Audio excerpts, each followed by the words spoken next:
10 years of silence stretched across the Apache camp like a wound that wouldn't heal. Little Moon hadn't spoken a word since the fever took her mother, leaving her father, Chief Running Bear, to raise a daughter whose voice had died with the woman he loved.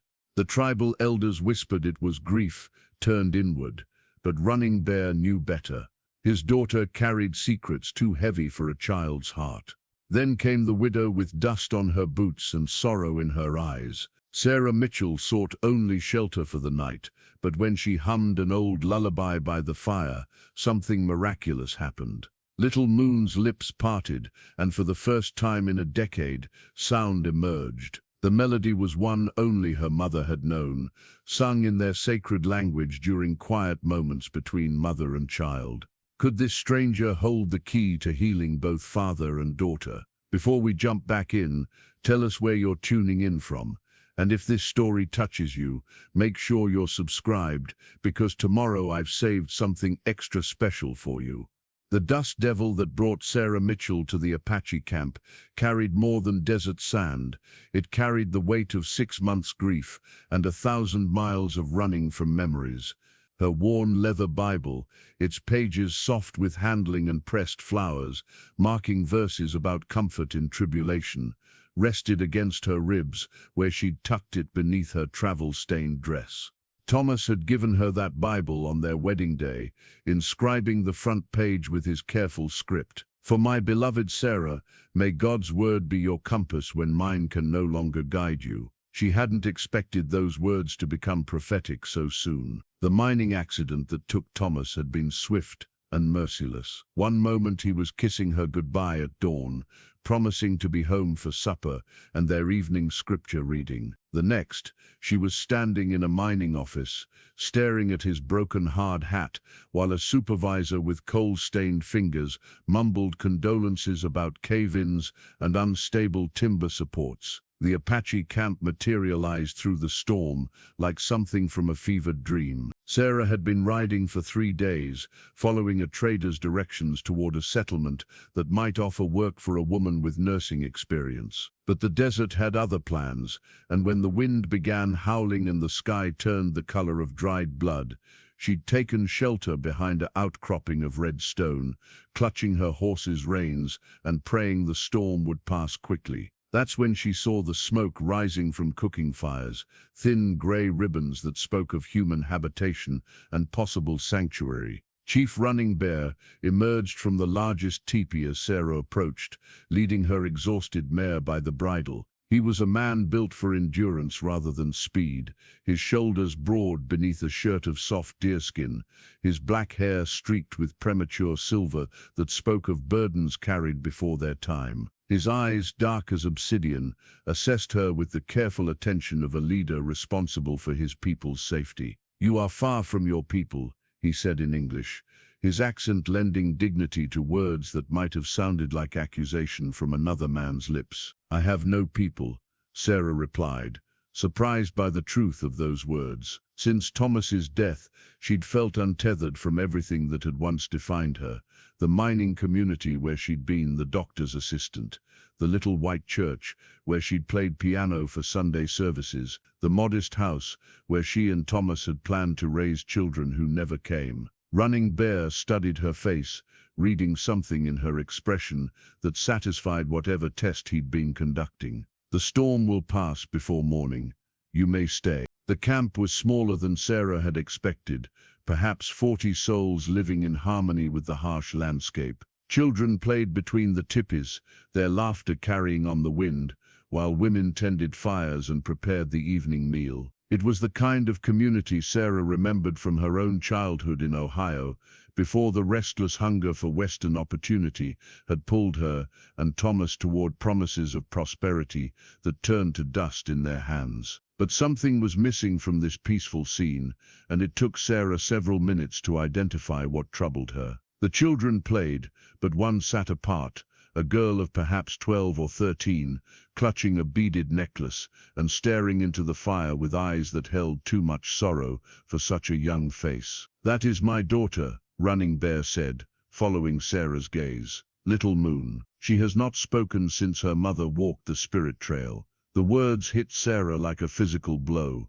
She understood the particular silence of grief, the way sorrow could steal a person's voice and leave them mute in a world that demanded constant conversation. During the weeks following Thomas's death, she'd found herself unable to speak his name aloud, as if giving voice to the loss would make it more real than she could bear. As if summoned by their conversation, Little Moon looked up from the fire, her dark eyes meeting Sarah's across the camp. For a moment the two grief-stricken souls regarded each other in perfect understanding, the woman who had lost her husband and the child who had lost her mother, both learning to navigate a world that felt fundamentally altered by absence. That evening, as the storm raged beyond the camp's protective circle, Sarah sat by the central fire, watching Little Moon and thinking of the lullabies Thomas used to hum while they worked together in their small garden. Without conscious thought, she began to hum one of those melodies,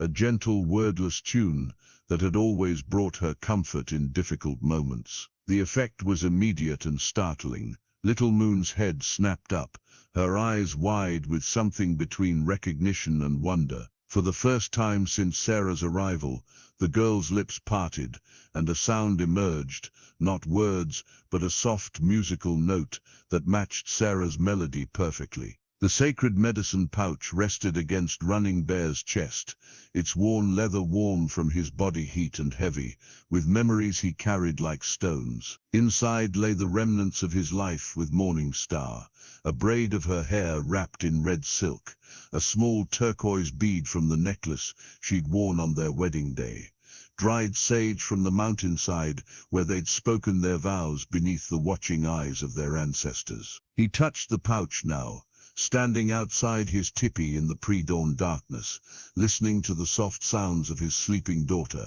and thinking of the white woman whose humming had accomplished what 10 years of Apache healing ceremonies could not. The melody she'd sung was one he remembered from the quiet moments before Morning Star's death, when fever had claimed her strength, but not her voice, and she'd whispered songs to Little Moon that seemed to come from some deep well of maternal knowledge. Morning Star had been more than his wife. She'd been his anchor in a world that grew more uncertain with each passing season. While other Apache leaders spoke of war and resistance, she'd counseled patience and wisdom. When white settlers pressed closer to their traditional hunting grounds, she'd reminded him that survival sometimes required adaptation rather than conflict. Her death had left him not only without a partner, but without the gentle voice of reason that had guided his decisions as chief. The morning after Morning Star's burial, Little Moon had simply stopped speaking, not from injury or illness, but from a sorrow so profound that words seemed inadequate to contain it. Running Bear had watched his vibrant daughter retreat into silence, clutching her mother's beaded necklace as if it were a lifeline to the spirit world. The tribal healers had tried everything: smudging ceremonies, herbal treatments, patient coaxing from the grandmother women, who understood the mysteries of childhood grief.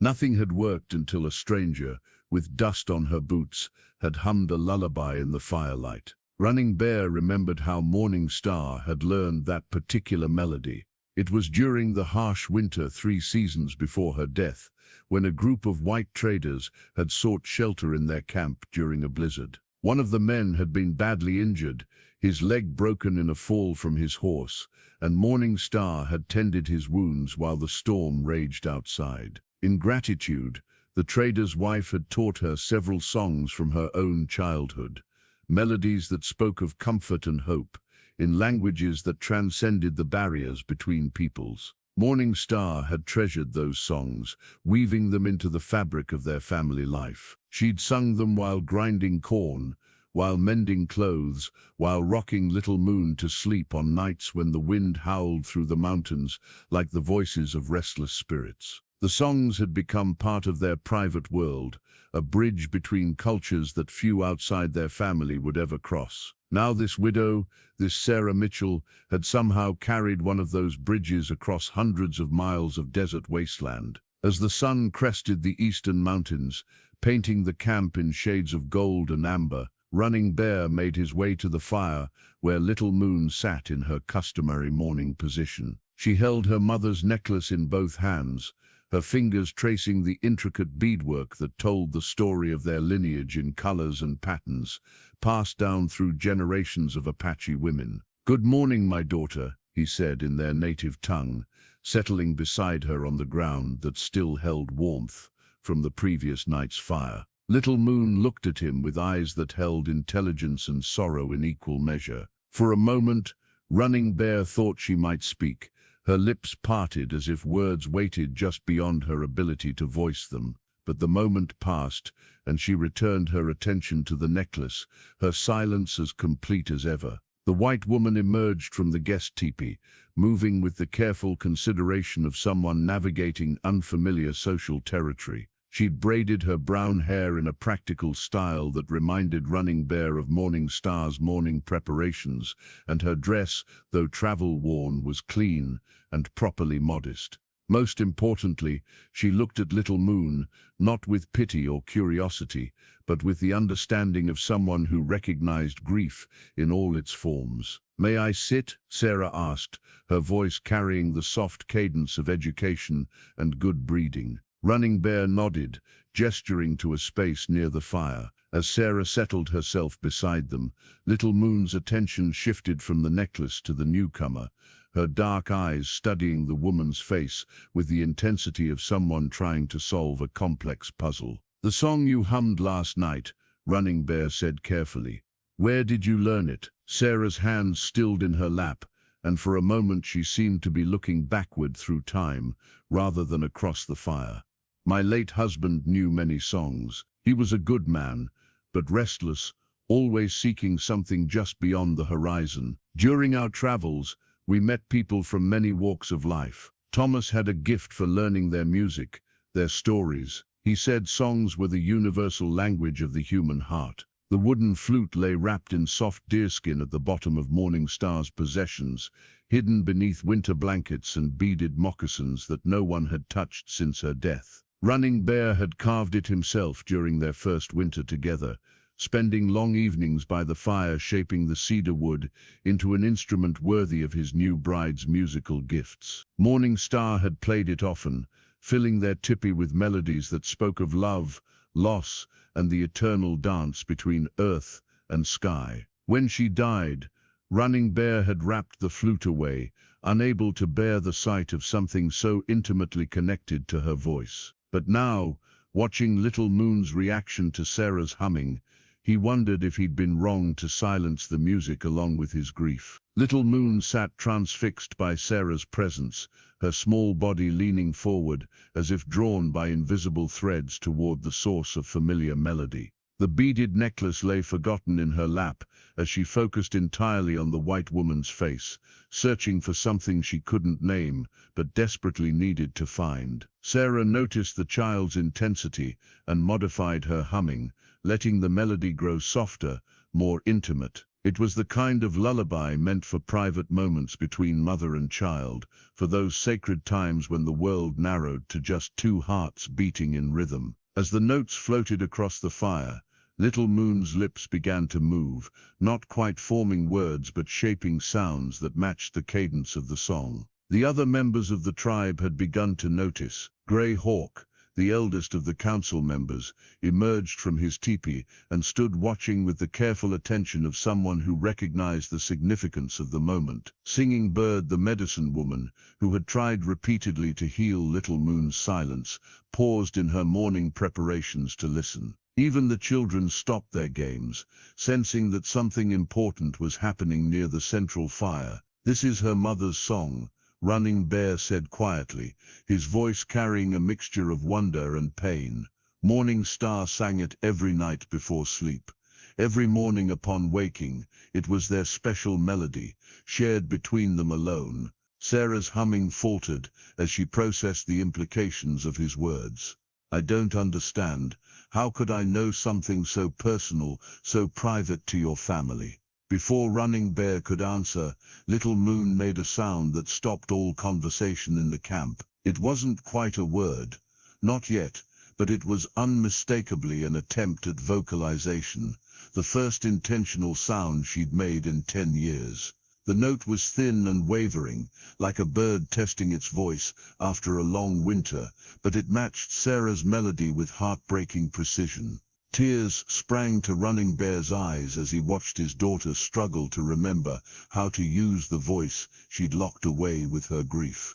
Little Moon's hands moved to her throat, touching the place where words should emerge, her face scrunched with concentration as she tried to coax sound from vocal cords that had remained silent for half her young life. Sarah instinctively reached toward the child, then stopped herself, unsure of Apache customs regarding physical comfort. Instead, she continued humming, providing a musical anchor for Little Moon's tentative attempts at joining the melody. The two voices, one confident and mature, the other fragile and searching, began to weave together in a harmony that spoke of connection across barriers of culture, loss, and time. Grey Hawk stepped closer to the fire, his weathered face grave with concern. "This is strange magic," he said in Apache, his words meant for Running Bear's ears alone.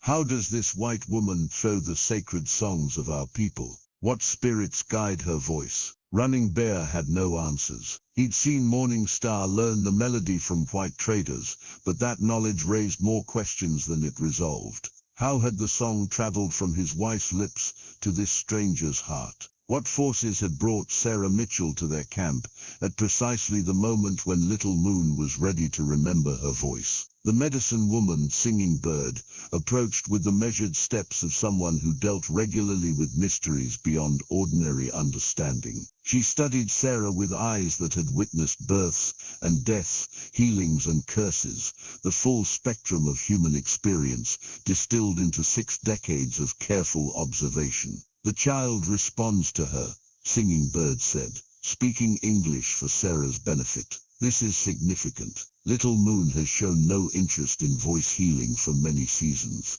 Perhaps the spirits have sent us what we could not provide ourselves." Little Moon's vocalizations grew stronger, more confident. She began to rock slightly as she hummed, her body remembering the rhythm of her mother's embrace during countless lullaby sessions. The movement was instinctive, primitive, a return to the comfort rituals that had once defined her world. Sarah watched this transformation with growing amazement. Whatever force had brought her to this place, whatever connection existed between her departed husband's songs and this Apache child's healing, she felt privileged to witness the first cracks appearing in a wall of silence that had seemed impenetrable. Sarah's healing herbs pouch had survived the journey west better than most of her possessions, its contents carefully wrapped in oiled cloth to protect against moisture and dust. Inside lay the accumulated wisdom of her years as a doctor's assistant: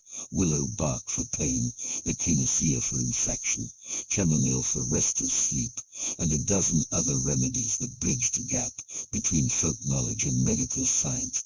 She'd learned those uses from back between folk knowledge remedies that bridged the gap between folk knowledge and uses from Dr. Henley back in Ohio, but also from her grandmother who carried Ohio, but also from her grandmother who'd carried healing traditions of Titians across the ocean from Ireland and passed them down through generations of the women who understood that sometimes the best medicine came from chemists and came from Western chemists, and best medicine came from Western, came from Westerns, came from Western, Western came from Western, came from Western, came from Western, came from... The opportunity to prove her usefulness came on her 3rd morning in the Apache camp, when old Stone Wolf collapsed near the horse corral, clutching his chest and gasping for breath. Sarah was drawing water from the stream when she heard the commotion, voices calling in Apache, feet running across hard-packed earth, the particular urgency that surrounded medical emergencies in any language. She found Stone Wolf surrounded by concerned tribal members, his weathered face gray with pain, sweat beading on his forehead despite the cool morning air. Singing Bird knelt beside him, her hands moving over his chest in patterns. Sarah recognized as diagnostic touch, even if the specific techniques were unfamiliar. "May I help?" Sarah asked, her medical training overriding any concerns about cultural propriety. Singing Bird looked up, her dark eyes assessing Sarah with the quick evaluation of one healer, recognizing another. His heart struggles like a bird trapped in a cage. The pain comes in waves, stealing his breath. Sarah knelt beside the medicine woman, her fingers finding Stonewolf's wrist to check his pulse. It was rapid and irregular, confirming her suspicion that he was experiencing heart distress. From her herbs pouch, she withdrew a small bundle of dried hawthorn berries, a remedy she'd seen Dr. Henley use for similar symptoms. "This will help calm his heart's rhythm," she explained to Singing Bird, crushing the berries between her palms to release their essence. Mixed with water, it can ease the tightness in his chest. Singing Bird watched Sarah's preparations with interest, rather than suspicion. "You know the plant spirits," she observed. "This is good medicine knowledge."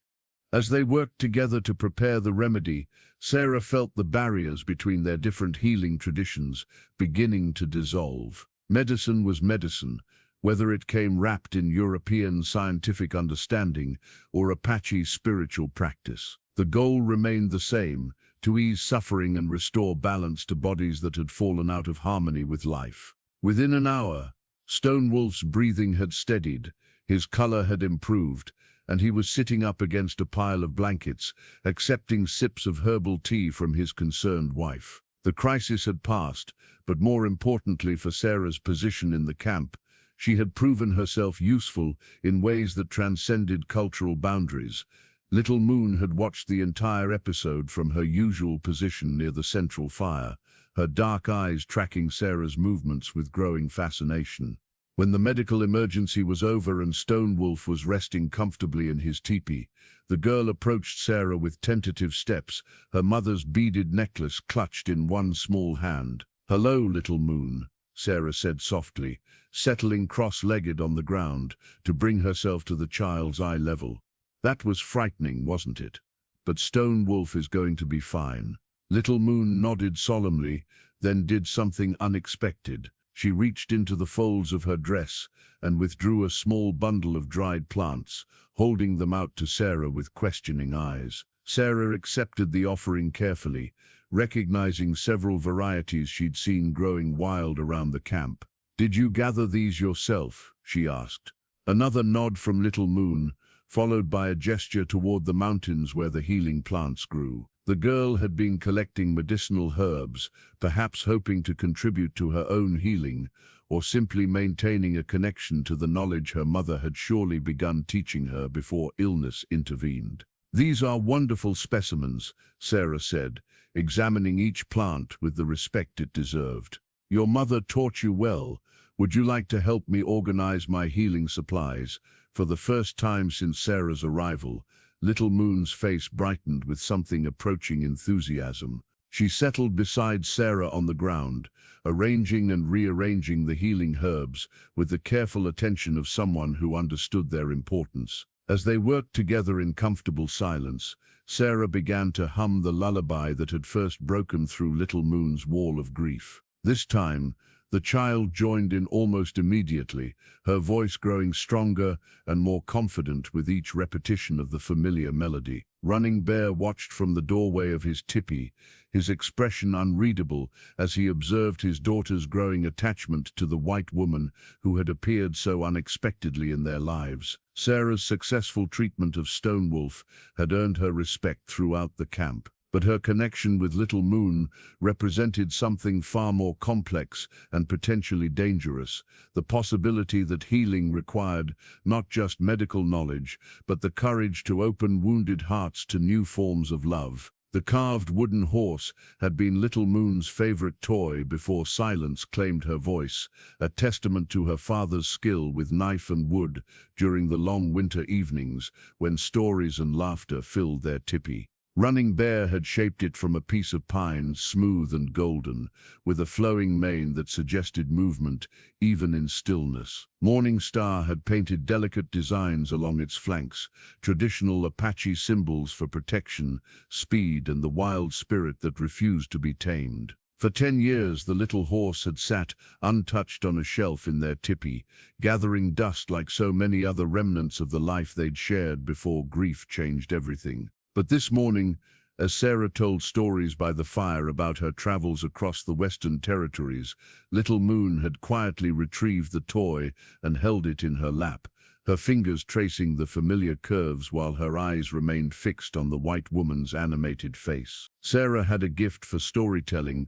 that transcended the simple recounting of events. She painted pictures with words describing the vast plains of Kansas, where buffalo herds moved like dark clouds across golden grassland, the towering peaks of Colorado where snow never melted, and the air was so thin it made newcomers dizzy with its purity. Her tales were filled with ordinary people doing extraordinary things, farmers who built communities from nothing, women who delivered babies in sod houses while blizzards raged outside, children who grew up speaking 3 languages because survival demanded adaptability. "Tell us about the singing rocks," Little Moon whispered, her voice so soft that several adults leaned forward to catch the words. The request sent a ripple of amazement through the gathered listeners. These were the first words Little Moon had spoken, in the presence of others, the first time she'd actively participated in conversation since her mother's death. Sarah felt the weight of the moment, the responsibility of responding to this tentative emergence from silence.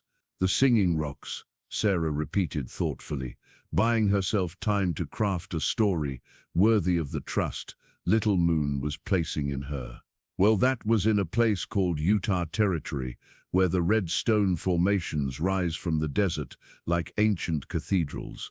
Thomas and I were traveling with a small wagon train, and we'd stopped to rest during the heat of the day." She paused, watching Little Moon's face as the girl unconsciously began rocking the wooden horse in rhythm with the story's cadence. It was a small movement, barely perceptible, but it spoke of engagement, of a mind beginning to remember what it felt like to be curious about the world beyond immediate survival. "The wind through those rock formations creates music," Sarah continued. "Different notes depending on the speed and direction of the air currents.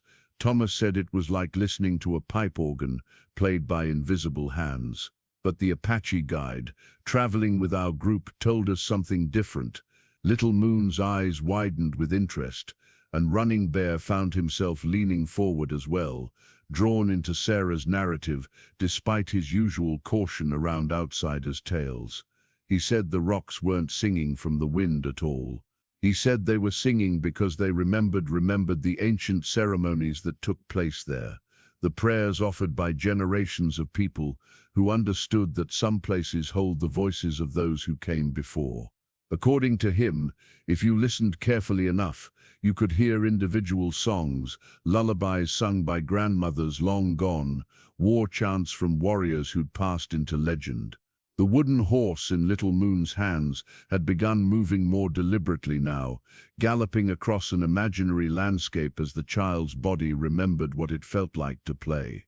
Several of the Apache children had crept closer to listen, drawn by Sarah's voice and perhaps by the sight of Little Moon actively engaging with the world around her. "Did you hear them?" Little Moon asked, her voice growing stronger with each word. "The grandmother songs." Sarah smiled, recognizing the deeper question behind the child's curiosity. "I heard something," she said carefully. "Whether it was wind or memory or the spirits of the ancestors, I cannot say. But it was beautiful, and it made me think of my own grandmother's voice, singing me to sleep when I was very small." Little Moon nodded solemnly, as if this answer satisfied something important within her. She lifted the wooden horse and made it dance through the air, its painted mane catching the firelight as it moved.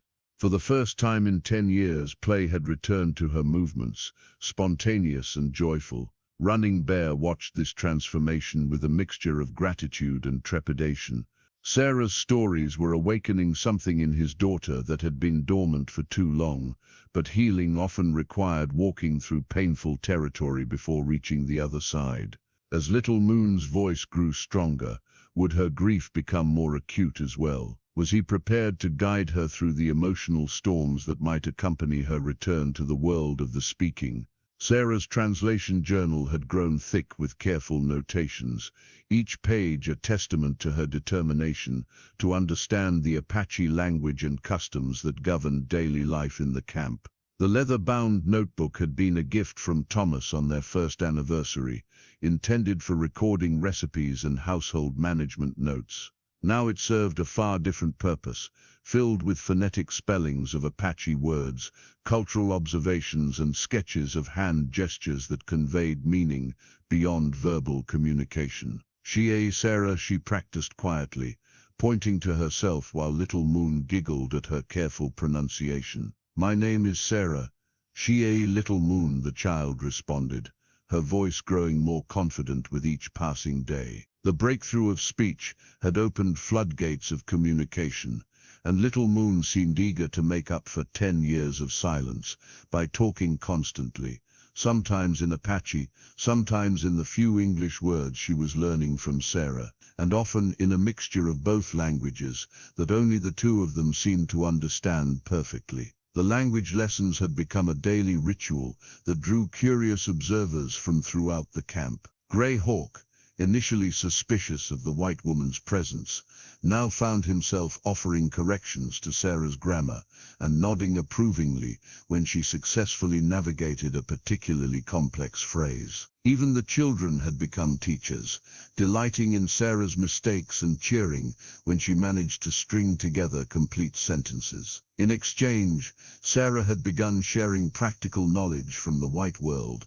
that proved surprisingly useful to the Apache community. Her understanding of preserving foods, through methods her grandmother had learned in Ireland, helped the camp prepare for the coming winter with greater efficiency. Her ability to read and write opened possibilities for communication with trading posts and government officials that had previously required dangerous journeys to distant settlements. "Show me the talking papers again," Little Moon requested, settling beside Sarah with her wooden horse clutched in one hand and her mother's beaded necklace draped around her neck like a protective talisman. Sarah opened the journal to a page where she'd written Little Moon's name in both English letters and phonetic Apache. The child studied the marks with fascination, her finger tracing the curves and lines that somehow contained the essence of her identity. "These marks speak without voices," Little Moon observed, a note of wonder in her young voice. "Like the rock paintings in the sacred canyon,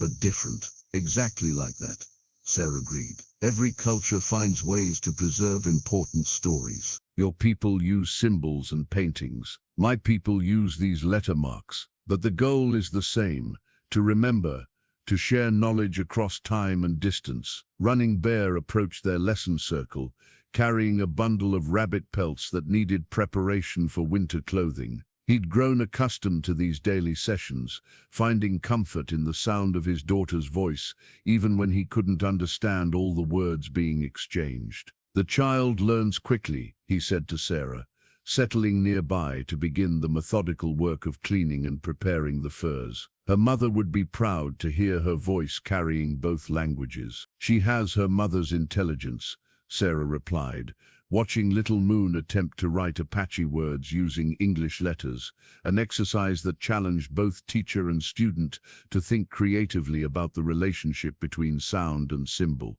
As if summoned by the mention of her mother, Little Moon looked up from her writing practice with suddenly serious eyes. "Sarah, do you think my mother can hear me speaking again?" The question hung in the air like smoke from the central fire, carrying weight that transcended simple curiosity. Sarah felt the responsibility of answering something so fundamental to a child's understanding of loss and connection. "I believe love doesn't end when someone dies," Sarah said carefully. "Whether your mother can hear your voice or not, I think she would be happy knowing that you found it again. And every time you speak, you honor the gift she gave you, the gift of words, of stories, of connection with other people." Little Moon nodded solemnly, then returned to her writing with renewed concentration. She was working on transcribing the lullaby that had first broken her silence, attempting to capture in visible marks the melody that lived in her heart. It was an impossible task,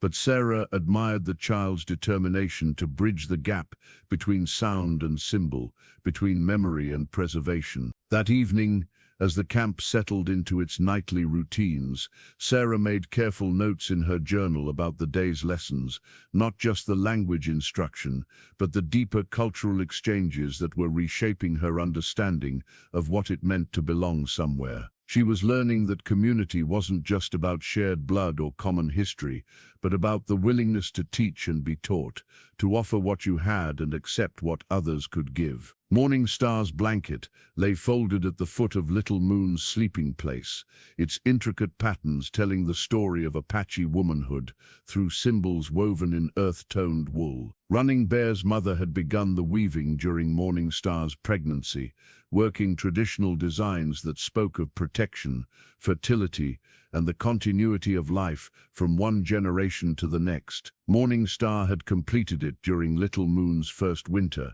adding personal touches, a border of small horses to honor her husband's skill with animals, geometric patterns that represented the mountains surrounding their homeland, and in one corner, carefully hidden among the traditional motifs, a small star to mark her daughter's birth. Since Morning Star's death, the blanket had remained untouched, too sacred to use for mere warmth, too painful to look upon for daily comfort. But this morning, as autumn's chill crept through the camp and Little Moon's voice grew stronger with each passing day, the child had quietly retrieved the blanket and wrapped it around her shoulders like a ceremonial robe. Sarah noticed the significance of this choice immediately. She'd learnt enough about Apache customs to understand that Little Moon was claiming her mother's protection for something important, wrapping herself in the spiritual strength of her lineage before taking a step that required courage beyond her years. "Today feels different," Little Moon said, her voice carrying a gravity that seemed too mature for her young face. "Today feels like a day for important words." The camp was gathered for the morning meal, families arranged in their customary circles around small cooking fires that sent thin streams of smoke rising toward the clear mountain sky. Conversations buzzed in Apache, interspersed with occasional English phrases that the children had learned from Sarah, creating a linguistic tapestry that reflected the camp's gradual adaptation to new influences. Little Moon stood slowly, the blanket flowing around her like wings, and moved toward the center of the gathered community. Her actions drew attention naturally. After 10 years of silence, any public gesture from Running Bear's daughter carried significance that reached beyond mere curiosity. "I want to speak to everyone," she announced, her voice clear enough to carry across the assembled families. "I want to speak about my mother." A hush fell over the camp, as if the very mountains were holding their breath. Running Bear felt his heart begin to race, uncertain what his daughter intended to say, but recognizing the moment's importance. Sarah sat frozen in place, understanding that she was witnessing something sacred and unrepeatable. Little Moon pulled the blanket tighter around her shoulders and lifted her chin with determination that echoed her father's leadership posture. When she spoke, her words came in Apache, the language of her birth and her mother's lullabies. "My mother's name was Morning Star," she began, her young voice carrying across the silent camp with surprising strength. "She died when the fever spirits took her breath, and I thought my voice died with her. I thought speaking would be betraying her memory, because how could I use the gift she gave me when she could no longer use her own?" Tears began flowing down Running Bear's face as he listened to his daughter speak truths he'd never imagined. She understood. Around the camp, other adults wept openly, moved by the child's raw honesty and the miracle of her restored voice. "But Sarah taught me something important," Little Moon continued, switching to English so the white woman could understand her words. "She taught me that voices don't die when people die. They live in the songs we remember, in the words we speak with love, in the stories we tell about those who came before us. Sarah felt overwhelmed by the weight of being mentioned in such a sacred moment. She'd come to the Apache camp as a broken widow, seeking only shelter from a storm, never imagining that her own grief might become a bridge toward healing for another soul, equally wounded by loss. Little Moon turned to face her father directly, her dark eyes bright with tears, but steady with newfound purpose. "Papa," she said, using the English word Sarah had taught her alongside the Apache equivalent. "Mama." The simple words carried the weight of a decade's silence finally broken. In speaking both languages, Little Moon was claiming her heritage while embracing the future, honoring her mother's memory while acknowledging the woman who had helped restore her voice. Running Bear stood and opened his arms, and Little Moon ran to him, the ceremonial blanket streaming behind her like a banner of triumph. As father and daughter embraced, the entire camp erupted in celebration, not just for the miracle of restored speech, but for the courage it had taken to use that voice, to honor the dead, while choosing to rejoin the living. The surveyor's map spread across the government official's makeshift table like a death sentence written in careful lines and measured distances. Sarah stared at the precise markings that reduced the Apache homeland to geometric shapes and property boundaries, feeling sick as she recognized the implications of what she was seeing. Red lines indicated proposed railroad routes that would slice through the heart of the camp, while blue marks showed designated areas for Indian relocation, hundreds of miles from the mountains that had sheltered Running Bear's people for generations. Captain Morrison, the territorial representative who'd arrived with a small military escort, traced the railroad path with his finger as if discussing crop rotations rather than the destruction of an entire way of life. The transcontinental expansion requires efficient transportation corridors, he explained to the assembled Apache leaders, his tone suggesting he considered himself reasonable for bothering to explain anything at all. This particular route offers optimal grades for locomotive travel, while minimizing construction costs through difficult terrain. Sarah had been invited to attend the meeting as an interpreter, her growing fluency in Apache making her valuable to both sides of an increasingly tense negotiation. But as she listened to Captain Morrison's bureaucratic language and watched the faces of the Apache council members grow harder with each translated phrase, she realized she was witnessing the systematic destruction of everything she'd come to value about her time in the camp. "What of our sacred places?" Grey Hawk asked through Sarah's translation. "What of the burial grounds where our ancestors rest? What of the springs that have provided water for our people since the time of legends?" Captain Morrison consulted his map with the casual indifference of someone who'd had this conversation many times before.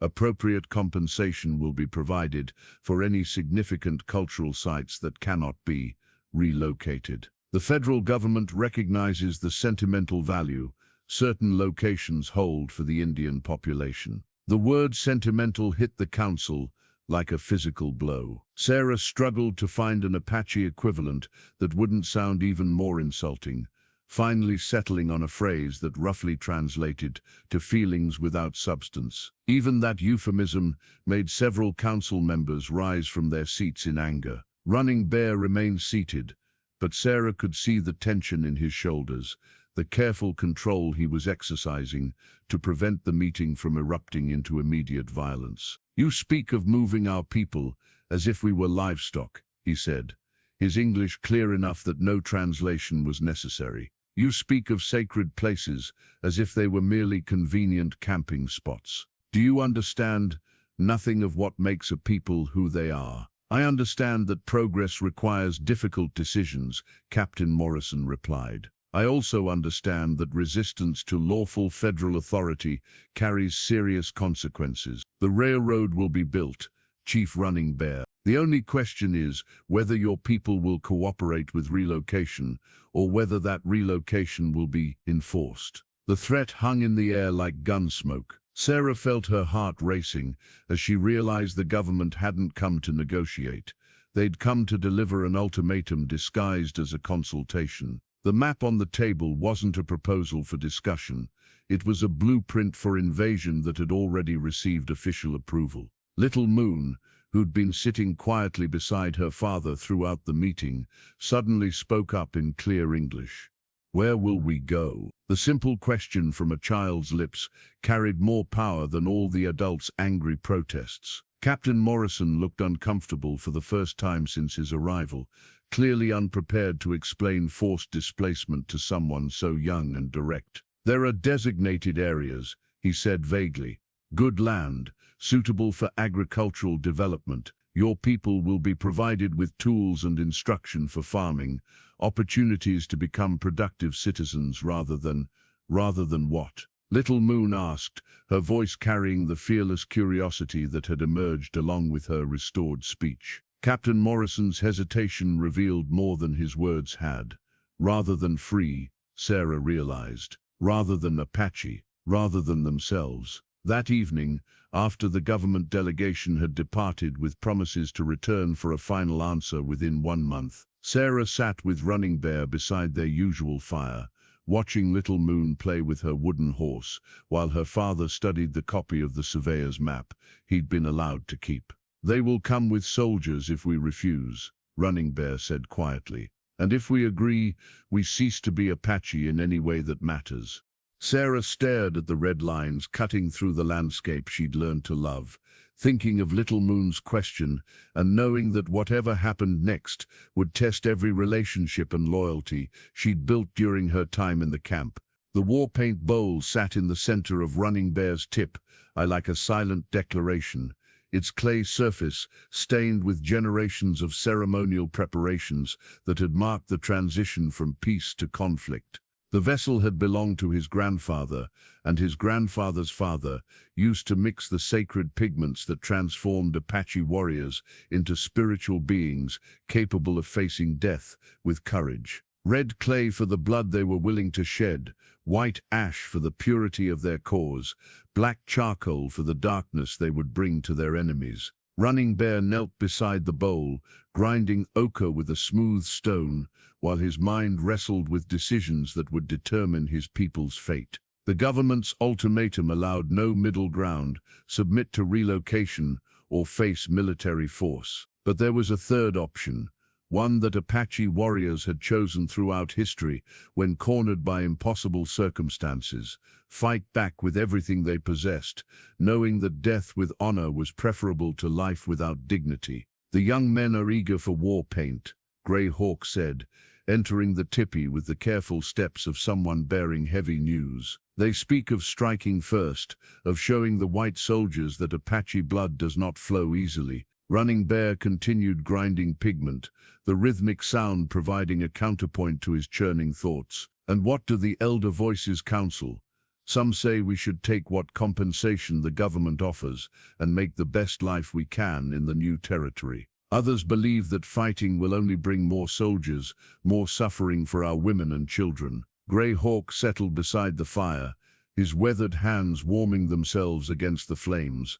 "But all agree that the choice belongs to you, as war chief." The weight of leadership had never felt heavier. Running Bear thought of Little Moon, finally emerging from her decade of silence, only to face the possibility of violence that could steal her voice again, permanently this time. He thought of Sarah, caught between worlds, her presence in the camp, a complication that could endanger her life if war came. He thought of Morning Star, who had always counseled patience and wisdom over rash action. "What does the white woman say?" Grey Hawk asked, as if reading Running Bear's thoughts. "She believes she can negotiate with the railroad officials, convince them to choose a different route. She has knowledge of their laws, their ways of conducting business." Running Bear's voice carried doubt, even as he spoke the words. "But I fear her faith in white justice may be stronger than white justice deserves." Outside the teepee, the sounds of preparation filled the camp. Women were packing essential belongings in case flight became necessary. Men were checking weapons and discussing strategies for defending the canyon approaches if battle proved unavoidable. Children played war games with unusual intensity, their laughter carrying an edge of nervous energy that spoke of adult fears trickling down to the youngest members of the community. Little Moon appeared in the teepee entrance, her wooden horse clutched in one hand and her mother's necklace bright against her dark dress. She studied the war paint bowl with solemn eyes that seemed too wise for her young face. "Are you going to fight the soldiers, Papa?" she asked in Apache, then repeated the question in English for added emphasis. Running Bear set down his grinding stone and opened his arms to his daughter. She settled beside him, close enough to see the pigments taking shape in the ceremonial bowl, close enough to understand the significance of what she was witnessing. "I am preparing for all possibilities," he said carefully. "Sometimes a leader must be ready for war in order to preserve peace." "Sarah says the talking papers have power," Little Moon said. "She says white people have laws that even their soldiers must obey. Maybe the talking papers can fight better than arrows." From the mouth of a child came wisdom that had eluded the adult council. Running Bear looked at his daughter with new respect, seeing how her time with Sarah had given her perspective that purely Apache upbringing might have missed. Little Moon understood that this conflict involved more than military strength. It was a battle between different ways of understanding the world, different concepts of law and justice, and the right to exist. "Perhaps you are right, little one," Running Bear said. "Perhaps we should let Sarah try her way first, before we resort to the old ways." But even as he spoke these words of compromise, Running Bear continued preparing the war paint, knowing that hope for negotiation was wise, but preparation for battle was essential. The clay bowl held both possibilities, the red pigment of war and the white ash of peace, waiting to see which path their people would ultimately be forced to walk. The talking stick passed from hand to hand around the council circle, its carved surface worn smooth by generations of Apache voices, seeking truth through careful deliberation. Eagle feathers hung from leather strips, and sacred symbols marked its length, reminders that speaking in council carried spiritual as well as political weight. Tonight, the stick would carry more diverse voices than ever before, as the tribe faced decisions that would determine whether their homeland would remain Apache or become merely another casualty of westward expansion. Grey Hawk held the stick first, his weathered hands steady despite the gravity of his words. "I have lived through many negotiations with white officials," he said in Apache, his voice carrying the authority of hard-earned experience. "Each time they promise fairness and deliver only what serves their purposes. The railroad brings no benefit to our people, only noise, smoke, and the destruction of places our children will never see." Singing Bird accepted the stick next, her medicine woman's instincts seeking deeper truths beneath surface appearances.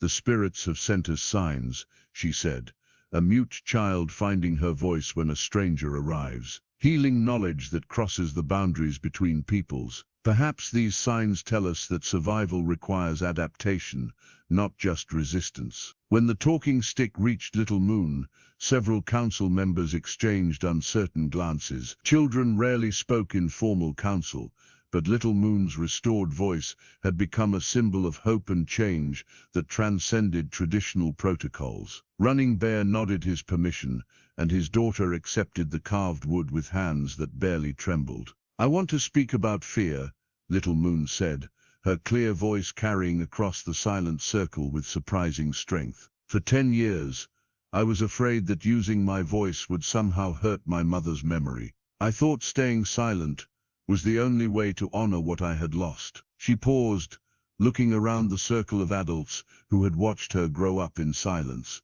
"But Sarah taught me that voices don't take away from the dead, they add to them. When I speak my mother's words, when I sing her songs, she becomes more real, not less. Maybe fighting the railroad is like my silence was. Maybe we're so afraid of losing what we have that we forget to use what we still possess." The profound simplicity of her observation settled over the council like evening light. Several elders nodded slowly, recognizing wisdom that often came more easily to the young than to those weighted down by years of disappointment and struggle. Sarah accepted the talking stick with obvious nervousness, understanding that her words as an outsider could either bridge differences or deepen them irreparably. "I have no right to speak for Apache futures," she said carefully, offering portions of her message in both English and the Apache phrases she'd learned. "But I have seen what railroad companies can be forced to accept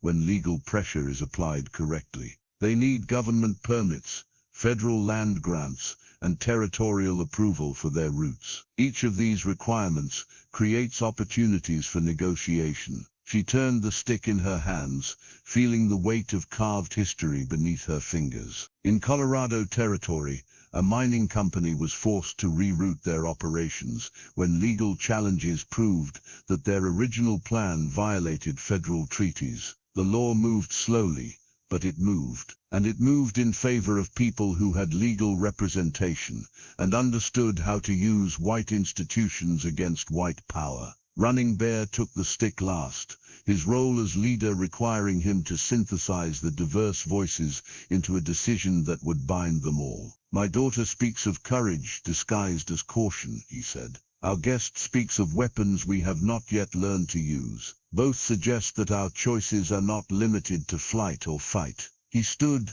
the talking stick bright in the firelight, as he raised it toward the star-filled sky. "We will give Sarah 1 month to pursue her legal battle. If her weapons of words and papers can turn the railroad aside, we will have gained our homeland without bloodshed. If they fail, we will face the consequences with the courage our ancestors have always shown." The decision carried weight that extended beyond military strategy. By choosing to try negotiation first, the tribe was acknowledging that survival in the modern world might require learning new forms of warfare, battles fought in courtrooms rather than canyons, victories won through understanding of complex legal systems rather than traditional Apache skills. As the talking stick was retired for the evening, Little Moon remained by the fire, her wooden horse dancing through imaginary landscapes, while her voice hummed the lullaby that had started everything. Her father watched her play,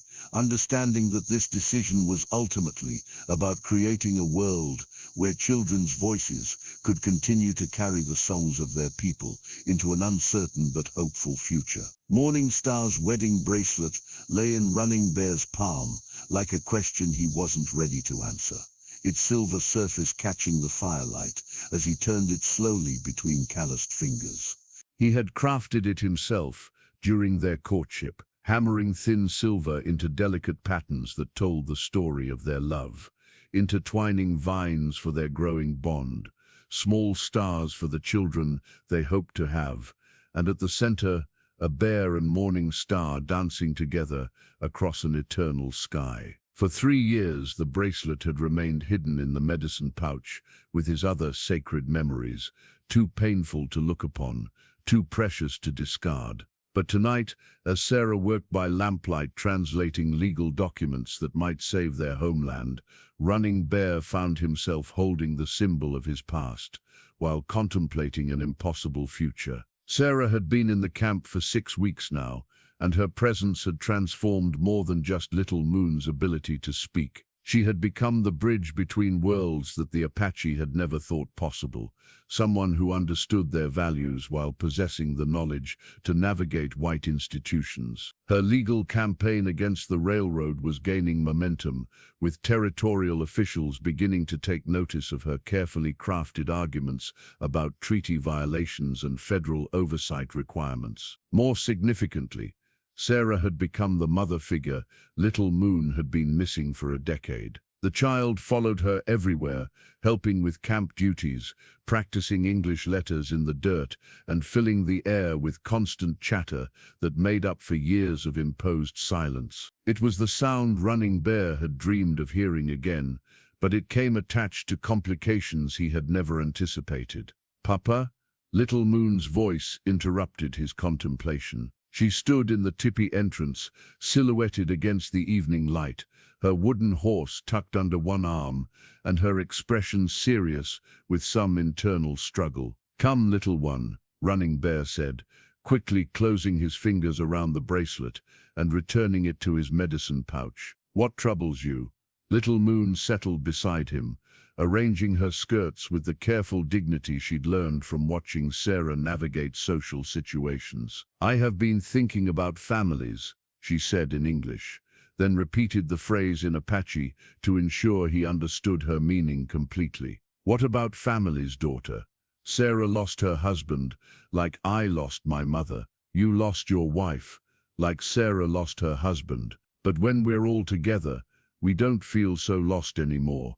Little Moon's observation carried the devastating honesty that children often brought to complex adult situations. "Does that mean we could be a family together?" The question hung in the air like smoke from the central fire, impossible to ignore and dangerous to breathe too deeply. Running Bear had been fighting his growing feelings for Sarah for weeks, telling himself that attraction born from gratitude and convenience could never provide the foundation for genuine partnership. But his daughter's words forced him to acknowledge what his heart had been whispering during quiet moments when he watched Sarah's gentle interactions with Little Moon. "Family is complicated, little one," he said carefully. "Sarah has her own path to walk, her own grief to carry. We cannot assume that our needs are the same as her desires. But she looks at you the way Mama used to look at you," Little Moon said, with the unflinching directness of youth. "And she looks at me the way Mama used to look at me. And when we sing together,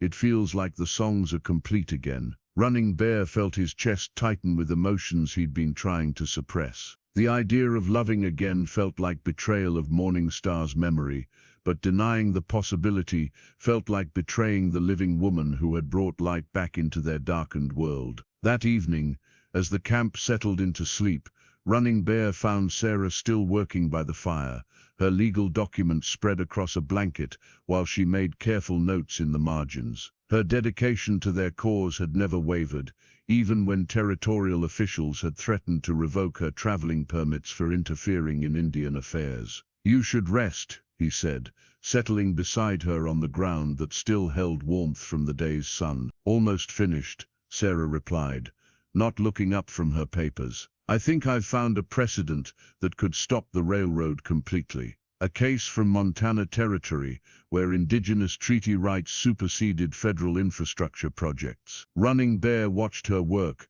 seeing the intelligence and determination that had drawn him to her from the beginning. But tonight he also saw something else, the way she had arranged her belongings to face toward their teepee, the way she had unconsciously adopted Apache phrases in her daily speech, the way she looked completely at home in a world that should have felt foreign and challenging. "Sarah," he said quietly, waiting until she looked up from her documents. "When this legal battle is finished, when the railroad threat is resolved, what will you do then?" The question caught her unprepared, and for a moment she sat in silence, considering possibilities she had been too busy to contemplate.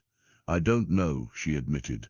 "I haven't thought beyond saving this place, helping Little Moon, being useful here and now." Running Bear reached into his medicine pouch and withdrew the silver bracelet, holding it in the firelight where Sarah could see the intricate patterns Morning Star had worn with such pride. Sarah's wooden cross necklace felt heavier than usual against her chest as she knelt beside the stream that provided water for the Apache camp, her reflection wavering in the current, like her faith in everything she had once considered certain. The simple cross had been carved by Thomas during their second winter together, whittled from oak during long evenings when conversation had given way to comfortable silence, and the satisfaction of creating something beautiful with patient hands. She had worn it every day since his death, a tangible reminder of the God who was supposed to provide comfort in times of trial. But comfort felt distant this morning as she stared at the letter that had arrived with yesterday's military dispatch, an official communication from the territorial governor, warning that her interference in federal Indian policy was being viewed as potential treason, and that continued legal advocacy on behalf of the Apache could result in her arrest and deportation from the territory. The threat was real and immediate. Captain Morrison had made it clear that the railroad project enjoyed the highest levels of federal support, and that anyone obstructing progress would face serious consequences. Sarah's legal challenges had gained enough traction to worry powerful interests, which meant they were also succeeding well enough to paint a target on her back. Troubled waters reflect troubled hearts, Singing Bird said, approaching the stream with the quiet steps of someone who understood the value of gentle interruption. The medicine woman settled beside Sarah on the rocky bank, her weathered hands folding in her lap as she studied the white woman's expression with diagnostic attention. "I'm facing a choice that seems to have no good answers," Sarah said, holding up the threatening letter so Singing Bird could see the official seal that gave it legal weight. "Continue fighting for your people and risk imprisonment, or abandon the fight and betray everyone who's counting on me." Singing Bird listened to Sarah's explanation with the patient attention she brought to all healing work, understanding that sometimes the most important medicine was simply being heard without judgment. "What does your spirit guide counsel?" she asked when Sarah finished speaking. Sarah's hand moved automatically to the wooden cross, her fingers tracing its familiar contours, while she struggled to find an answer that felt honest. "I don't know anymore. Thomas always said that God helps those who help themselves, but he also believed that divine providence would guide us toward right action. I thought coming here was providence. I thought Little Moon finding her voice was a sign that I was following the correct path. But now you wonder if the spirits are testing your resolve or warning you away." Singing Bird finished. "This is the burden of those who serve as bridges between worlds. You must be strong enough to stand in the current while it tries to sweep you away." The medicine woman's words carried wisdom, earned through decades of helping people navigate impossible choices. Sarah thought of Little Moon's trust, Running Bear's growing openness, the community that had accepted her, despite every reason for suspicion. Leaving now would feel like abandonment of the highest order, but staying might mean sacrificing her freedom and potentially endangering the very people she was trying to protect. "There's something else," Sarah said, her voice dropping to barely above a whisper. "Running Bear showed me his wife's wedding bracelet last night. I think he was trying to tell me something important." Singing Bird's expression shifted from concern to understanding. "The heart complicates every decision," she observed, "especially hearts that have known loss and are discovering the possibility of love again. How can I consider building a life here when that life might be cut short by arrest or forced departure? How can I encourage feelings that might lead to more heartbreak for people who've already suffered enough?" Sarah's questions poured out like water released from a dam, carrying the accumulated pressure of weeks of suppressed emotion. "You speak as if love and risk were enemies rather than companions," Singing Bird said gently. "Every worthwhile path carries danger. Every meaningful choice requires courage. The question is not whether you will face hardship, but whether you will face it alone or with the strength that comes from belonging somewhere." As if summoned by their conversation, Little Moon appeared on the path leading from camp, her wooden horse dancing through the air as she practiced new English phrases Sarah had taught her. The child's face lit up when she saw the two women by the stream, and she ran toward them with the fearless enthusiasm that had emerged along with her voice. "Sarah, come quickly," Little Moon called, switching between English and Apache in her excitement. "Papa received a message from the territorial capital. The railroad officials want to meet with you directly. They're coming here tomorrow." The news hit Sarah like a physical blow. The final confrontation was arriving sooner than expected, forcing her to choose between safety and principle, between the life she'd known and the life she might build among people who had become more than allies. They had become family. The torn sheet music had been tucked between the pages of Sarah's Bible for so long that she'd forgotten its existence, until Little Moon's curious fingers discovered it while helping organize the legal documents for tomorrow's crucial meeting. The yellowed paper bore the partial notation of Amazing Grace in Thomas's careful handwriting, but more importantly, it contained his marginal notes about the song's origins and the people who had taught it to him. "What are these marks?" Little Moon asked, studying the musical notation with the same intensity she brought to learning written English. They looked like the talking papers, but different. Sarah accepted the fragile paper with trembling hands, memories flooding back as she read Thomas's familiar script along the margins. He had been fascinated by the way songs traveled between cultures, how melodies crossed boundaries that seemed impermeable to other forms of communication. This particular sheet contained his research into the hymn's journey from England to America, and from white churches into the musical traditions of various frontier communities. "These marks represent music," Sarah explained, her voice catching as she deciphered Thomas's notes for the first time in years. "They show how the lullaby I sang, the one that helped you find your voice, traveled from place to place, changing and growing as different people added their own understanding to the melody." Running Bear appeared in the tipi entrance, drawn by the unusual tension in Sarah's voice. He'd been preparing for tomorrow's meeting with the railroad officials, but something in the atmosphere suggested that more immediate concerns required his attention. Thomas wrote that he learned the melody from an Apache trader named Joseph Standing Bear.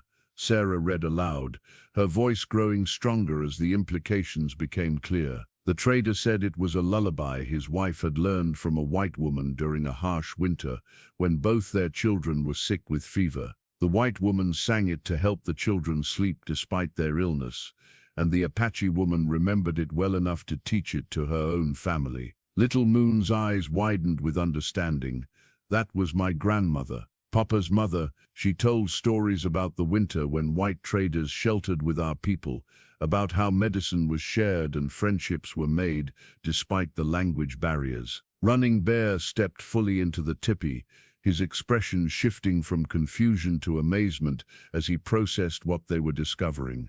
"My mother spoke of a white woman who sang healing songs, who helped tend the children when sickness visited our camp. She said the woman's voice carried power that transcended the differences between peoples." Sarah continued reading Thomas's careful notes, her heart racing as the connections became clearer.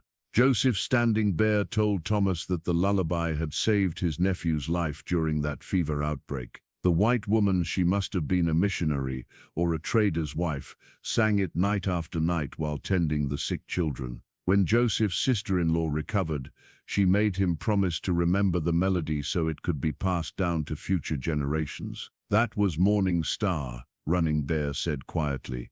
"My first wife was Joseph Standing Bear's niece. The woman who sang to her during her childhood illness would have been like a grandmother to Little Moon, even though they never met." The revelation transformed everything they thought they understood about coincidence and destiny. Sarah hadn't arrived at the Apache camp by random chance.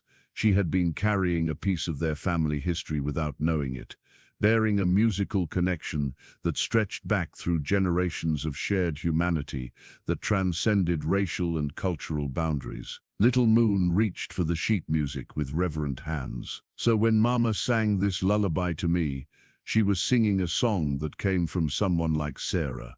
And when Sarah sang it to me, she was carrying Mama's voice from before I was born. The song has been traveling between our peoples for longer than any of us realized," Running Bear said, settling beside his daughter and looking at Sarah with new understanding. "Perhaps this explains why your presence feels both foreign and familiar, why Little Moon responded to your voice when all our traditional healing methods had failed." Sarah felt overwhelmed by the weight of these connections, by the realization that her love for Thomas had led her to carry medicine she didn't know she possessed to people who needed healing she couldn't have imagined providing. The lullaby wasn't just a melody, it was a bridge built by previous generations, maintained by memory and love, and designed to carry hope across impossible distances. Tomorrow's meeting with the railroad officials would determine the tribe's immediate future, but tonight's discovery had revealed something more profound, that some bonds transcend the temporary boundaries humans create, and that love, once planted, can grow in ways that span generations and connect hearts that never expected to beat in harmony. The eagle feather rested in Sarah's palm like a prayer made tangible, its pristine white and brown markings catching the morning light as Running Bear placed it there, with the solemnity of someone bestowing sacred honor. Grey Hawk had presented it to her during the pre-dawn ceremony, speaking words in Apache that translated roughly to one who flies between worlds with courage.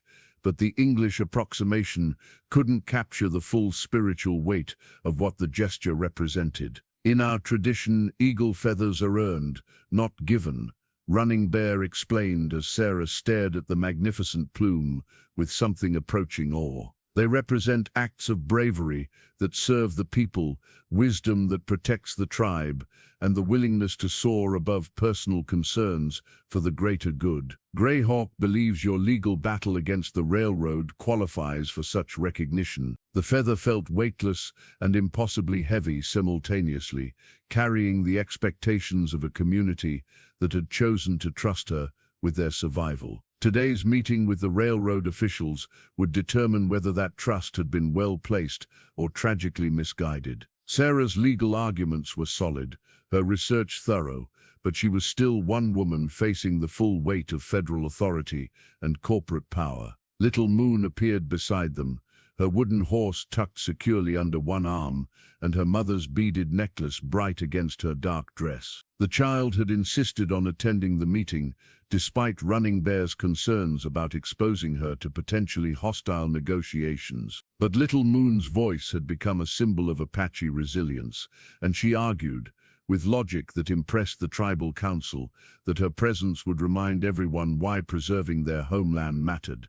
"Are you frightened?" Little Moon asked Sarah, her dark eyes reflecting the same mixture of courage and concern that her father carried into every difficult decision. "Terrified," Sarah admitted, finding that honesty felt more appropriate than false confidence. "But sometimes being afraid is what tells us we're about to do something important." The railroad delegation arrived precisely at noon, their dust cloud visible for miles across the desert landscape, before resolving into a convoy of official carriages and military escorts that spoke of serious federal investment in the outcome of these negotiations. Captain Morrison led the group, flanked by territorial officials, railroad executives, and enough armed soldiers to make their position unmistakably clear. Sarah met them at the edge of the camp, wearing her best traveling dress and carrying a leather portfolio that contained 6 weeks of legal research, precedent cases, and carefully crafted arguments that represented her last best hope of preserving the Apache homeland without bloodshed. "Mrs. Mitchell," Captain Morrison said, his tone carrying the patronizing patience of someone who considered this meeting a formality rather than a genuine negotiation.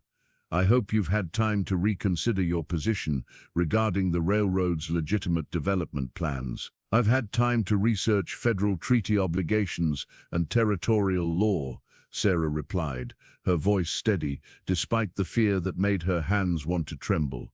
"I believe you'll find that the proposed railroad route violates several existing agreements that supersede corporate convenience." She opened her portfolio and began presenting her case with the methodical precision of someone who understood that lives depended on legal technicalities. The railroad's federal land grants required compliance with existing Indian treaties. The territorial permits assumed peaceful resolution of indigenous concerns. The construction timeline depended on access to water rights that remained under Apache control, according to federal court decisions dating back 15 years. As Sarah spoke, Little Moon stood beside her, occasionally translating complex legal terms into Apache for the benefit of tribal members who wanted to understand exactly how white law might be used to protect Apache interests. The child's clear voice provided a counterpoint to Sarah's formal arguments,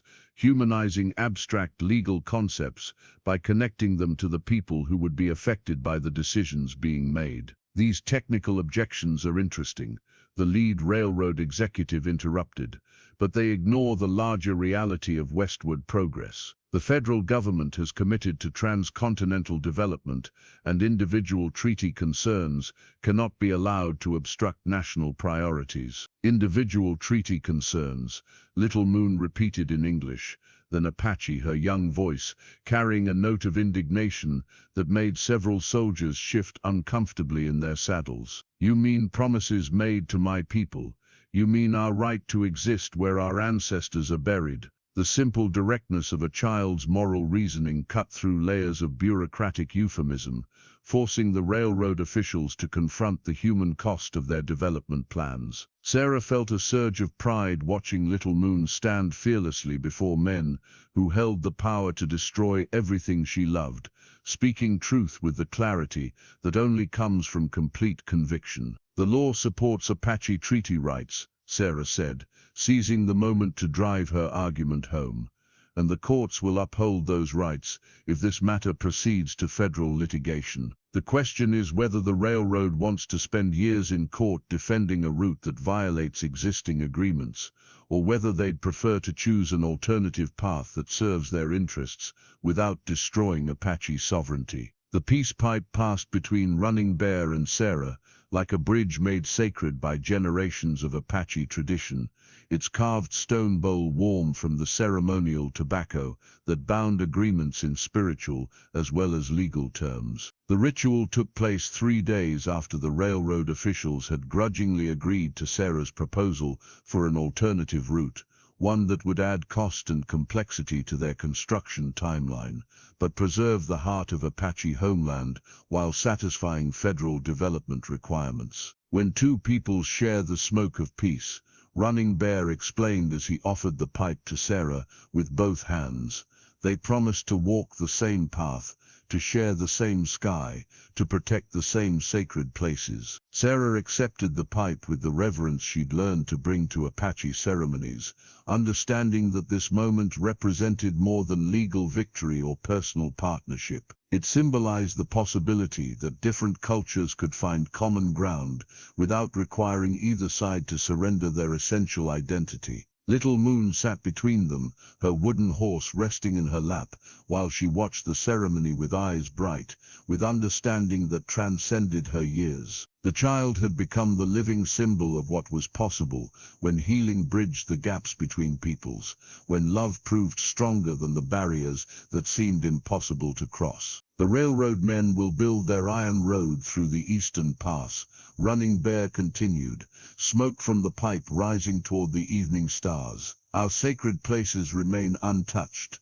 Our water rights stay with our people. Our children will grow up, knowing the mountains their ancestors knew. The compromise hadn't been easy. Sarah's legal arguments had forced the territorial officials to acknowledge that Apache treaty rights carried federal protection, but the railroad's political influence had prevented complete victory. The alternative route would cost the company an estimated 6 months of additional construction time and significant extra expense. But it would wind through terrain that held no special significance for the Apache, while still connecting the transportation corridors that justified the federal investment. There's something else, Sarah said, her voice carrying a tremor that had nothing to do with fear and everything to do with hope. The territorial governor has agreed to establish a formal legal precedent protecting indigenous treaty rights in future development disputes. What we accomplished here will help other tribes facing similar challenges. Little Moon's face lit up with the particular joy that came from understanding that her family's struggle had meaning beyond their immediate circumstances. So other children won't lose their voices when the iron roads come to their homes. Some might, Sarah said honestly, but now there are legal tools to help them find those voices again. Laws that say promises made to indigenous peoples must be kept, even when keeping them is inconvenient for powerful interests. As the peace pipe completed its ceremonial circuit, Running Bear withdrew something from his medicine pouch, the silver wedding bracelet that had belonged to Morning Star, its intricate patterns catching the firelight as he held it between them. This was made for a woman who believed that love could transcend the boundaries between peoples, he said, his voice carrying the weight of memory and hope in equal measure. Morning Star taught me that the heart recognizes kinship that has nothing to do with blood or birth. She would want this bracelet to continue carrying that message. Sarah stared at the beautiful piece, understanding the magnitude of what Running Bear was offering. Accepting the bracelet would mean accepting not just his love, but a place in the continuity of Apache family structure.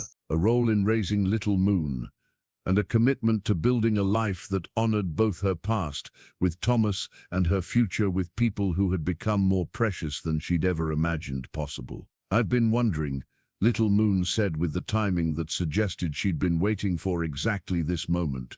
"What happens when people from different worlds decide to become family? Do their children belong to both worlds, or neither one?" The question hung in the air like smoke from the peace pipe, carrying implications that extended far beyond immediate ceremony. Sarah thought of the lullaby that had traveled between cultures, carrying healing across generations. She thought of Thomas's belief that love was the universal language, and of her own journey from widow to healer, to bridge between worlds that had seemed impossibly separated. "I think," Sarah said carefully, slipping the silver bracelet onto her wrist where it settled like a promise made flesh, that children who belong to both worlds are the ones who help those worlds understand each other. They carry the best of each tradition while creating something new and beautiful that neither world could build alone. Running Bear smiled, seeing in Sarah's acceptance not just personal happiness,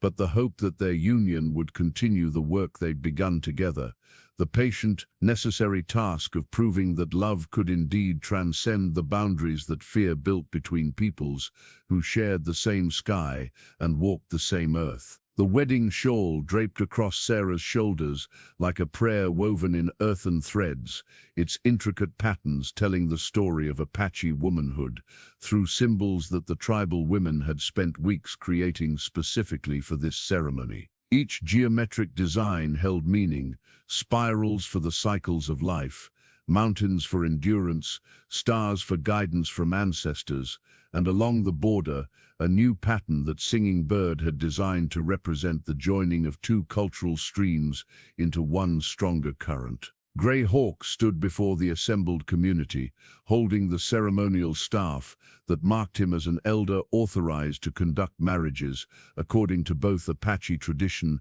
and territorial law. The legal recognition had required careful navigation of bureaucratic requirements that normally didn't accommodate indigenous ceremonies, but Sarah's legal expertise had found precedents that allowed the union to be binding in both worlds. "We gather as the sun reaches its highest point," Grey Hawk began in Apache, then repeated in English for the benefit of Sarah's few remaining connections to white society, a traveling minister who'd agreed to witness the ceremony and a territorial clerk who would file the official documents. "We gather to witness the joining of two hearts that have found strength in unity, two paths that have become one journey." Little Moon stood as Sarah's attendant, wearing a miniature version of traditional Apache ceremonial dress that the camp women had crafted with loving attention to detail. The child's role in the ceremony carried special significance.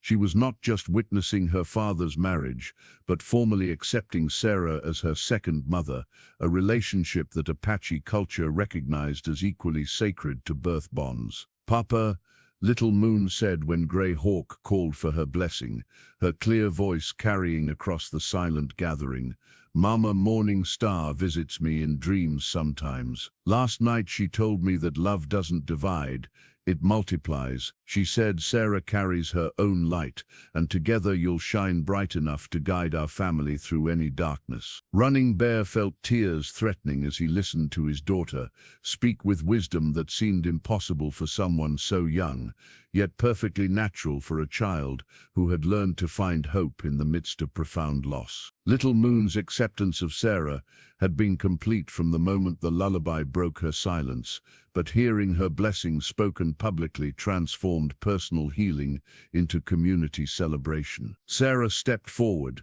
when the ritual called for her vows, the wedding shawl flowing around her like wings as she moved. She spoke first in English, then in the Apache phrases she'd been practicing for weeks, wanting her promises to be understood by everyone who had made this moment possible. I came to this place broken and lost, carrying grief that I thought would define the rest of my life, she said, her voice steady despite the emotions that threatened to overwhelm her. But I learned that healing comes not from forgetting the past, but from allowing it to guide us toward futures we never imagined possible. Running Bear, you and Little Moon have taught me that family isn't just about blood, it's about choosing to walk the same path, share the same struggles, and build something beautiful together.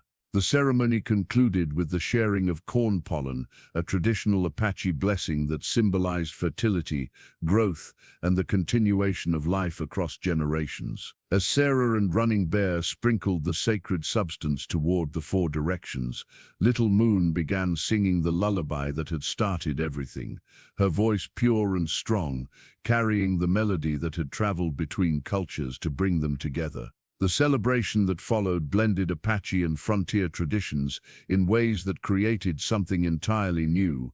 Singing birds drummers provided rhythm for both traditional Apache dances and the folk tunes that Sarah remembered from Ohio church socials. Children played games that combined elements from both cultures, while adults shared stories that wove together the histories they'd all helped create. As evening approached, and the formal ceremonies gave way to informal visiting, Sarah found herself surrounded by Apache women who had become her sisters, teachers, and friends. They spoke in a mixture of languages about practical matters, how to preserve the special foods that Running Bear preferred, which plants would help Little Moon through the difficult transitions of growing up, and the countless small details that transformed marriage from ceremony into daily reality. You wear the shawl as if you were born to it, Singing Bird observed, adjusting the ceremonial garment so its patterns caught the firelight more beautifully. This is good. Children learn more from what they see than what they're told,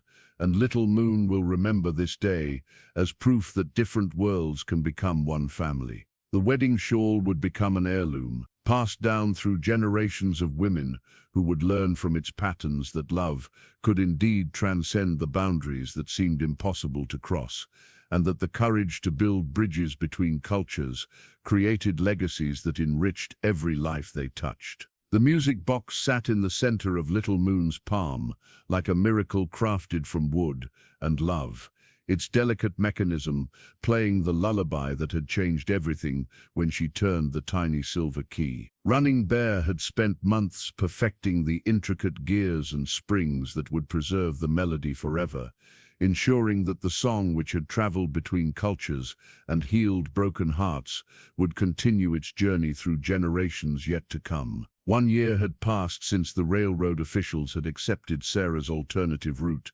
since the wedding ceremony that joined two worlds in love, since Little Moon had reclaimed her voice and used it to help save her people's homeland. The camp had settled into rhythms that honored both tradition and change, with children learning Apache ways alongside the reading and writing skills that Sarah taught during afternoon lessons beneath the cottonwood trees. "Tell me the story again," requested Small Eagle, Little Moon's newest student, a shy boy whose family had joined the camp after hearing that peaceful coexistence with white settlers was possible.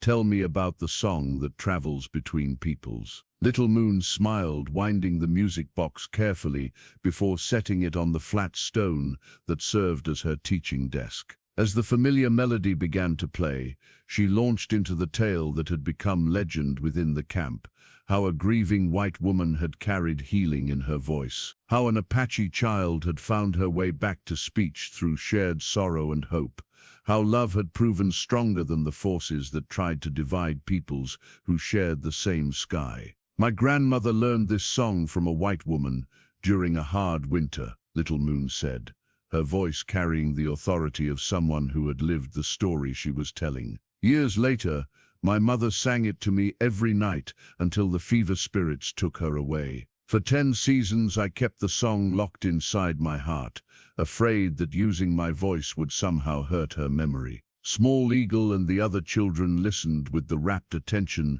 that children brought to stories that contained both magic and truth. They understood that Little Moon's silence had been real, her healing genuine, and the lessons about courage and connection more than mere entertainment. But then Sarah came to our camp, Little Moon continued, carrying the same song without knowing how it connected to our family. When she sang it by the fire, my heart remembered what my voice was for, not to replace the voices we've lost, but to carry them forward, to add our own notes to melodies that grow stronger when they're shared. Sarah appeared at the edge of the teaching circle, her own children, 2 Apache orphans the family had welcomed during the winter, trailing behind her with the comfortable familiarity of young ones who had never known any mother but the one who had chosen them. The sight of this blended family, thriving in ways that honored both their individual histories and their collective future, never failed to move the tribal elders who remembered when such unions seemed impossible. "Are you ready for today's lesson in the talking papers?" Sarah asked, settling beside Little Moon with the patient grace she'd learned from years of navigating between cultures that measured time and progress differently. The afternoon literacy lessons had become one of the camp's most popular innovations, drawing adults as well as children who understood that survival in the changing world required mastery of white institutions as well as Apache traditions. Sarah's legal victory over the railroad had demonstrated the power of understanding how to use written law as a weapon for justice, and parents wanted their children equipped with similar tools. As the music box played and the lesson began, Running Bear watched from the entrance of their tipi, marveling at how completely Sarah had integrated into Apache life while maintaining the essential qualities that had first drawn him to her. She taught reading with the same patient precision she'd once used to tend sick bodies, approaching each child's learning challenges as medical puzzles that required diagnosis and careful treatment. The lullaby wound down to its gentle conclusion, but Little Moon immediately reset the mechanism, understanding that some songs were meant to be repeated until their medicine had time to work fully. The melody had become the soundtrack to their daily life, playing during meals, accompanying evening conversations, providing comfort during the small sorrows and celebrations that marked the passage of ordinary time. "Will you teach this song to your children someday?" Small Eagle asked Little Moon, his question carrying the profound curiosity of childhood about the mysteries of growing up and continuing traditions. "I will," Little Moon promised, touching the music box with reverent fingers. "And I'll tell them that some gifts are meant to travel, that some songs become stronger when they cross the boundaries between peoples, and that healing sometimes comes from the most unexpected places when we have the courage to listen with open hearts." The music box would outlive them all, its melody carrying forward the truth that love, once planted, grows in ways that span generations and connect souls across every barrier that fear and ignorance construct between people who share the same hopes for their children's futures.